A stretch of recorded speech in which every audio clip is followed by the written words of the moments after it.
Hi guys, ito usapang POV naman tayo guys. So guys, ito meron tayo dito Toyota Vios mga auto. So ansi guys, sobrang ganda ng tindig nito guys. So ansi nakausap natin yung ano siya, naka-air pala siya guys. Ayan. So dito pakita muna natin yung harap guys. Usapang ano tayo, puro Euro tayo guys. Ayan. Ito ang linis oh. So yan guys, kompleto naman siya. Ayan. May Euro plate, may frame, may base, auto. Ayan. Tsaka ito guys, may ano to, headlight washer. Ganda ng tindig guys. Ang simple. Ayan o, Euro dati yan. Puti guys.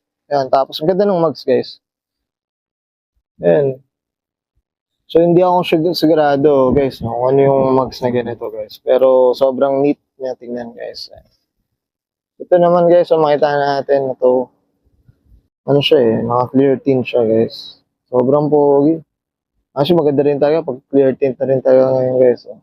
Sobrang kinis guys. Ang ganda ng tindi guys. Ganyan. Naka-air din guys. So dito naman sa likod guys, and Toyota. Ito, naka-Yaris na badge. And so, not sure ako guys, no, kung ano yung Euro ng Vios guys. Comment down below kayo guys. Yeah. Up tayo dito, hopefully sana ma-interview rin natin. So, yan, thank you.